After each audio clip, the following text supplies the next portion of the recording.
Right now we're 3 kits deep into the high-grade G-Quax line, and this right here is the high-grade Sugai's Gelgoog GQ. Now, this may not look like a Gelgoog, but all I can say is it is absolutely phenomenal. The 3 kits we've seen so far have been so different from each other, from the G-Quax itself to the ridiculously different Police Zaku, and this right here is different in its own right too. I thought this would be a little bit more similar to the G-Quax, which in essence it kind of is, but it's still its own unique beast. This is so detailed, this is over the top, this is one of the most intricate high-grade builds I've ever built. So much so that usually I don't do a standalone build video for a high-grade kit, but I've over 30 minutes of footage just because of how detailed this is.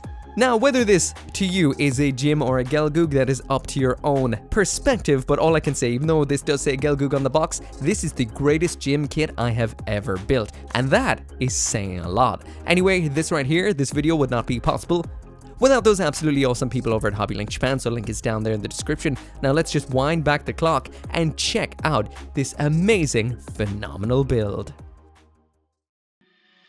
So first off, when it comes to the box, once again we've got an absolutely incredible looking box art on here again. Just like the last 2 releases, this is one beautiful box. Now we do have the, funnily enough, or should I say funnily named Gelgoog right there on the left hand side, but as you can see on the right, we also have the other version, which is Bokata's version of the Gelgoog, which will be coming out June next month. Moving now to the side of the box, you can see what we're going to be getting inside, and Bandai is definitely focusing on the rear of this kit, and for good reason. The detail back there is spectacular. Now I will mention, sadly, this kit is not 100% color accurate. There are some little details here and there missing, which is a little bit of a disappointment, and that's half the reason why I'm splitting this video up. It's so I can actually get to those, because this is such a nice kit, I do want it perfect.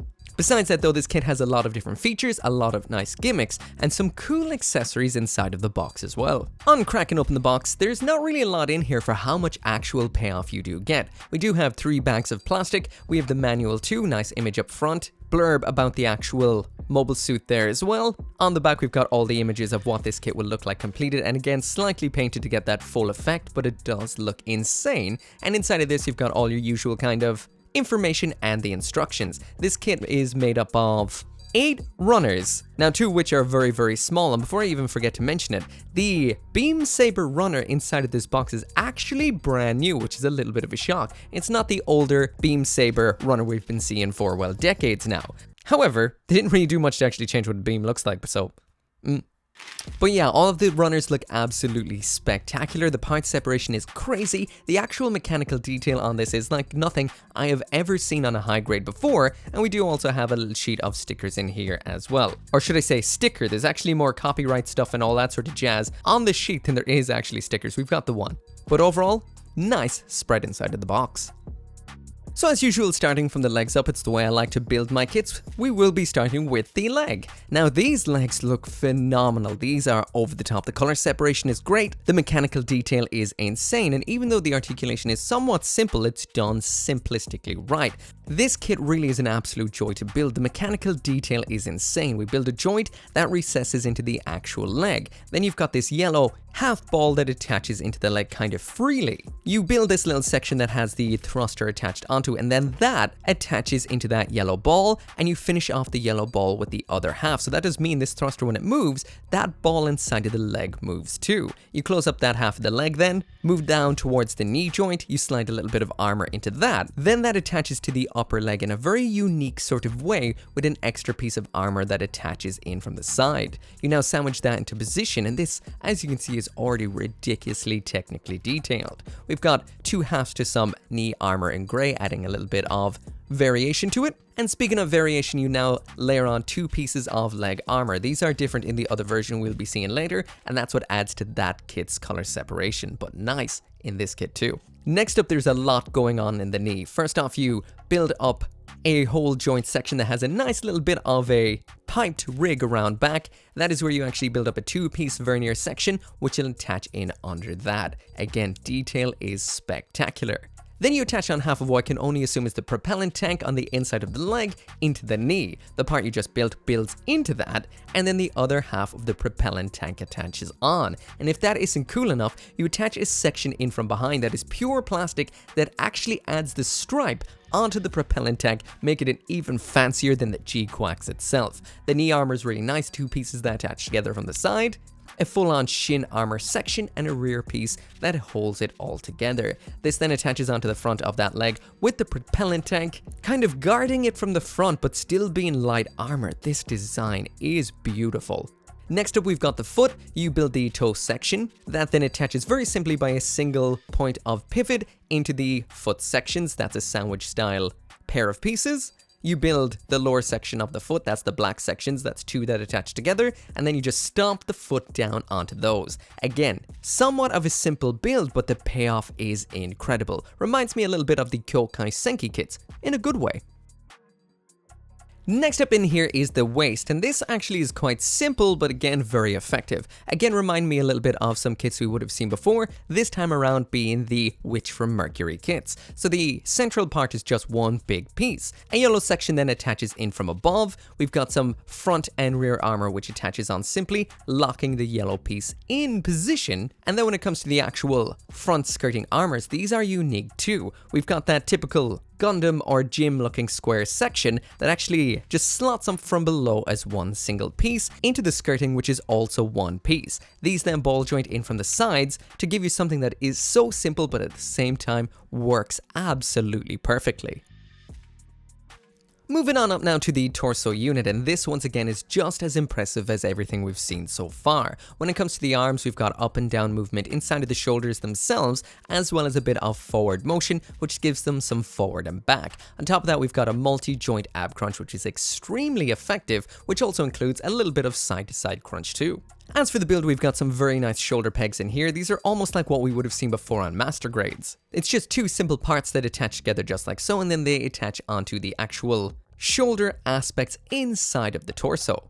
You then sandwich that in position against some nice pipes or bars on the rear armor. Two sections then attach in from the sides, locking all of this together perfectly. From here, we're moving down the torso a little bit with some unique build style, as you have to swing these two parts together in a nice sort of unique way. The cockpit hatch section then attaches in from the front like so, and then you have to kick that to the side slightly in order to actually attach on the white waist armor. So there is a lot of actual movement in here that you even have to use while building these sections. Popping a little bit of color then onto that. All of these yellow sections in the torso are on one piece, so this is some real economical use of parts by Bandai. We then attach on the outer section of the cockpit hatch, take the two big pieces we've built so far and attach them together, and then we bring that big V section down onto the clavicle collarbone zone, followed by a bit of armor that attaches then onto the chest, locking everything together. The last thing we have then is two tiny little segments which attach up onto that V-shaped collarbone section. The legs in this kit might have been extremely detailed, but the arms in and of themselves are pretty much the polar opposite and are quite simple. The elbow bend itself is just a single joint Kyokai Senki style, and the shoulder attachment is just a bit of a peg. Simple, but incredibly effective. Simple does not mean bad, however. The way they're designed is incredible. We've got this drum-esque section which attaches down into the shoulder. This then locks in with another piece of plastic, which is sandwiched together front and back by the shoulder armors. Simple, effective, beautiful. And speaking of simple and effective, we've got a keyhole style joint in the actual elbow, so you have to attach it on, then realign it forward. You pop an extra half of the forearm into this. Around on the other side of that keyhole locking joint, we have a circular piece of plastic to make that look very beautiful from the side. And then we build up this little bit of almost forearm shield armor. The hand is just two sections, the gray section and the rear guard, and then you just pop everything together just like so. Pretty much three elements that are simply built and simple to put together. Next up in here, we've got the backpack, but this is backpack in name alone, really. This is essentially just part of the torso, not a typical gunpla backpack. This builds up beautifully though, a joint onto an armor section, the internal part with the verniers, and then a second armor section. You do this twice for both of them, and they just pop onto ball joints on the back. Now this isn't the greatest joint, but the backpack is quite nice looking, although not fully color separated, sadly. Cool design though, most definitely. Last up in here we've got the head, and this is once again insanely simply designed, but simply designed perfectly. Absolutely perfection. Basically you've got the jaw section of the head, the neck actually pops in from the back and then swings down. The head cameras are color separated into this nice, almost cyan, turquoisey kind of color. You pop that very simply into the back of the jawbone section. The top of the head attaches on, the two sides then pop onto it. The face mask section then attaches into what we've just built, locking everything together. And finally then we do have the eyes sections, which I actually thought would be a clear part or something like that, but no, this is just solid turquoise plastic. Just pops in like so, and you get such an amount of payoff for what is essentially a super simple build. So finally now time to get this Gelgoog assembled, and I have to say this might be one of the most satisfying high-grade assemblies I have ever put together.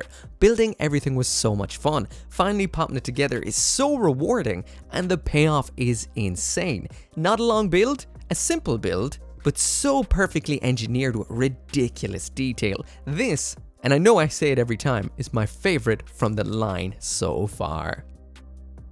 Last up in here now we've got the accessories. These again are just like the rest of the kit, simple but effective. The beam saber is just two pieces for the handle to pop together. We've got a beam in here as well, and even though it is new for 2024, it looks like a beam we would have seen from quite a long time ago, because it's one of those short, chubby styles. However, it is in a beautiful shade of pink. As for the rest of the accessories, we've got two beam spray guns. They are just two pieces a pop, but they look fantastic. We also have two alternate hands in here, a widespread one, as well as this very unique one. You just pop it together, the back and the front as usual, but we also have a wire for attaching into this with a little bit of an anchor section on the end. That is nice, but simple.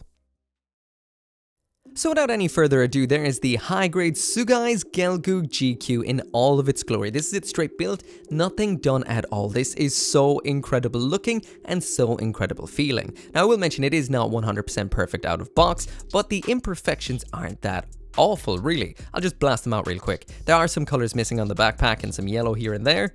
And the backpack is very inclined to kind of pop off, and the hips are a little bit limited, but besides that, this is a technical marvel. I love this to bits.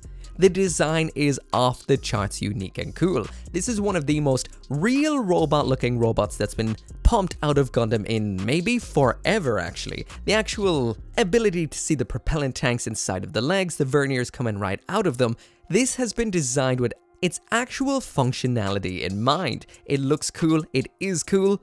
The actual articulation on this is extremely nice, but at the same time quite simple. This is a gym in a way that we've never seen one before. It feels great. The plastic is different from your standard gunpla, a little bit closer to what we would have seen with the high-grade G-Quacks itself, but overall, damn.